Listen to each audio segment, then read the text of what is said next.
Welcome to Section 420, Talkin Yankees, the podcast. Well, hallelujah. The losing streak ends at 6. The Yankees are able to salvage the final game against the Angels in the series and win the game by a score of 7-3. Finally get some offense there. Get a perfect start by Carlos Rodon, but good enough. Only surrendering 3 solo home runs there. But again, the offense more than enough to back him up there. And the Yankees are able to end this losing streak there, which seemed like a miserable weekend change for the Yankees. Again, getting swept up to Fenway, then coming here, facing a really not good Angels team at all, which the Yankees swept down the West Coast. They come in here, blank the Yankees. Yankees go like 29 innings within that whole losing streak of not even scoring a run there before Jazz finally breaks it out with a solo home run. But then the Yankees also lose that game by a score of 3-2. But the Yankees finally able to pull themselves together, get some offense finally, and again, get the 7-3 win. And not only that, but you get the good news that Luke Weaver will be back pretty much sooner than anyone expected. I know he was put on the 15-day IL, but we were all hearing how he was going to be gone for maybe 4 to 6 weeks there. So we'll get that as well. But before we get started, make sure you subscribe to the YouTube version of the show, Section 420 Talkin Yankees. Go to YouTube, subscribe there. And of course, you're listening right now here on the audio podcast version of Section 420 Talkin Yankees podcast. Make sure you subscribe here as well. Now, all the chat around this whole losing streak was like, oh, here we go again. And I covered this, in the most recent YouTube episode, where I don't think this is the same situation in terms of hitting the panic button as we saw last year with the Yankees team, which, ironically, this kind of that losing streak they had, from mid-June all of July into maybe just very little bit early August, where they finally got their, heads out of the backside there and started, getting on a good streak there. The summer was miserable last year for the Yankees, just remember that. But I don't think this is the case this time, and then not the case what we saw back in 2022. Again, when the Yankees kind of, at the first half of the season, looked like they're going to be, win over 100 games there, and it was absolutely miserable for that second half of the season. Even though Aaron Judge was chasing home run record, at least the Roger Maris one there, there was only thing kind of keeping that team afloat. And yeah, they did get into the playoffs that year, but they ended up getting swept by Astros there. But that offense for the 2022, the second half was absolutely miserable as well. But as I mentioned in the YouTube episode, I don't think that's the case in this situation here.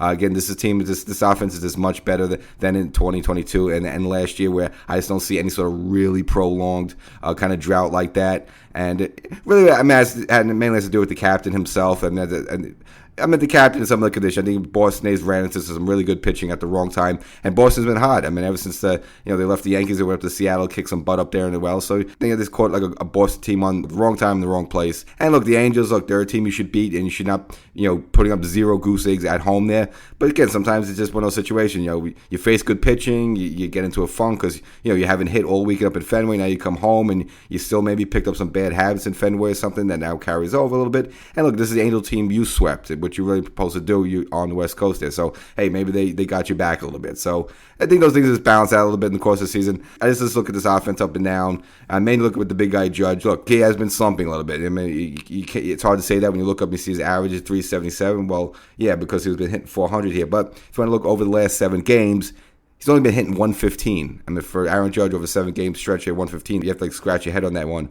Only has 3 hits, 1 home run. That was that 1 home run on the Friday night game against Crochet, and just 1 RBI. So Aaron Judge in 7 games just has 1 RBI, and you throw in 15 strikeouts. So look, he's been in a bad slump as well, and look, he's the MVP of the team. We know how important he is. I know there's some other good pieces on this Yankee team that, it shouldn't be all him, but he's the stir that straws a drink on this Yankee team. So, when he struggles, the rest of the team struggles. So, they're kind of connected at the bone a little bit there. That's why he's a 2-time MVP. So, even people figure, well, it's the Yankees. They got all these great players.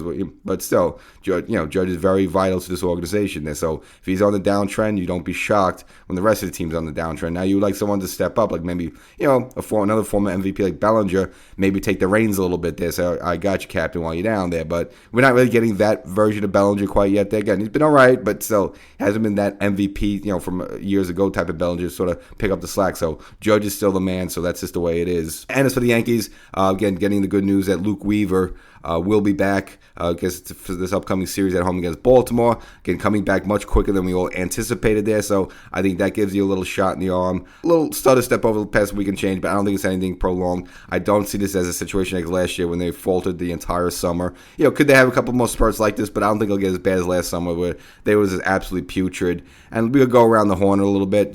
Aaron Judge fine. Giancarlo Stanton was not around for this point last year. Again, he kind of started the season. He was pretty much out to almost like September. So you got Stanton right now in there. I know he's kind of working his way back from the injury there, so we don't know at what level he's at there. But you at least have Stanton now where you didn't have him last summer. You have Jazz now not getting him at the trade deadline. Trent Grisham, again, who contributed a home run in the final game, getting the win against the Angels there. Again, you're getting a lot better play out of him than you got last season.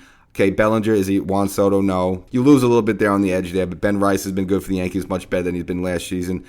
DJ LeMahieu, Ken, hasn't been George Brett, but he's been better than he was last season. Orson Welles, so far this season, been better than he was last season there. Would you like to see a little bit more from Volpe? Okay, he's not terrible, he's not great. It makes you scratch your head a little bit because you figure, all right, this is not going to be like a franchise type of shortstop, but he's not garbage, he's not terrible. So, should be hitting better than 230, yeah.